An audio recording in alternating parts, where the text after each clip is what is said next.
Now, I told you earlier we were going to make the 3 dips that we talked about. So yes. it's mobile entertaining. Mobile You're at entertaining. the picnic. You don't want to bring a ton of cutlery or anything. Yeah. Dips are a great way to do it with pita. So you have your little plate. Pita, no plates. No plates. So what is this dip? We've got 3 dips here. The thing I love about these as a theme is you can really use kitchen scraps. So you take all those tins of beans in the back of your pantry that have been sitting there for 2 years, and a wilted herb, as Rose just suggested. Even kale's great. You know, we go out, we buy a bunch of herbs, we use it in a recipe, and then they sit there for 3 days and we throw them out. I know. No longer. There's still a lot of flavor in those herbs. So what you can do is play around and add pretty much any bean to any herb with some chili, salt, pepper, and some spices, and you can really make some magical stuff. So that's what I want to show you today. None of these are exotic, sexy ingredients, but I think what they do create is something much greater than the sum of their parts. Do you have a name for each one, or are they No, just we can sort of name their them own right little now thing? if you want. Okay, well that's Alice. This is what is that? That's a hummus, kind of a spin on a hummus. That's a sun-dried tomato hummus. Okay, good. Yeah, That is a kale pesto. Oh, nice. Playful way on pesto. Yeah, I like And it. that is a red bean kind of Mexican cilantro spicy dip. See, you just totally freestyled it. I love it. There you go. Okay, so now let's make them. Let's talk about what you have in each one. Let's start with a hummus. Hummus basically always starts with some kind of chickpea base. Yeah. Chickpeas, 1 tin, rinsed. I've got a whole can of sun-dried tomatoes. I like using the oil from the jar because it's got that flavor in it already. Yeah, why waste it? Of course, put that in as part of the recipe. Juice of half a lemon. Garlic. That's it. Little more oil in this, may or may not. Salt, pepper, I won't bother with that now.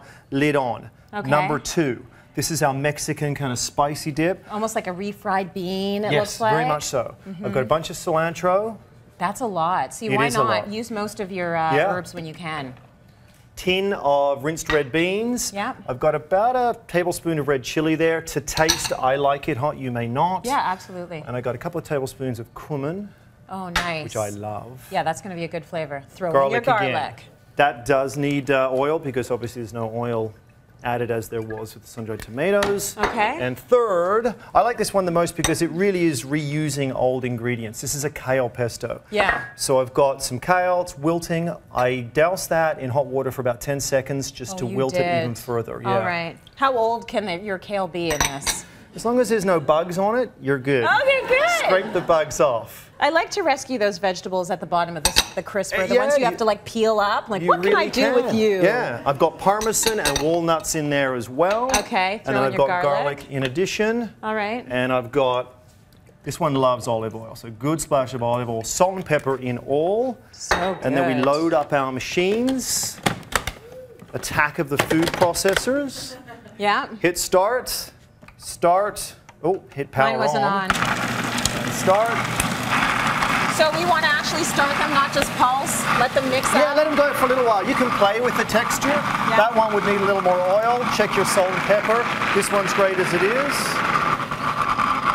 I felt like it was making a funny sound. I made it stop. So what do you think? Does this one need more oil in it? Yeah, that could use a little more oil. Oh, but it smells great.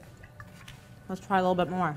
And then you're done. Yeah. You've got three amazing dips you can take with you. 3 amazing dips with kitchen scraps. With scraps. Okay, Shona and Carson, come on in here. So this is all about mobile entertaining. It's all about the stuff you want to take with you for a little bit of fun in the park or what have you. I want to know, do you have a go-to thing, a go-to food or something like that you would bring on your picnic? I'm laughing because I definitely want to say a bottle of wine. Oh, yeah. Because there's no question. I understand. I mean, meat and cheese, bread, blah, blah, blah, This blah, is blah. all accompanying the wine. Yes. This is just wine delivery device. That's all it is. I understand. I co-sign. Yes, that is a must. Carson, do you have a go-to? I mean, you make everything. You make the mushrooms. You got fresh eggs. What do you bring with you on a picnic? This year I planted peas, and I had so many sugar peas, like it's insane. So I learned a great recipe of grilling them.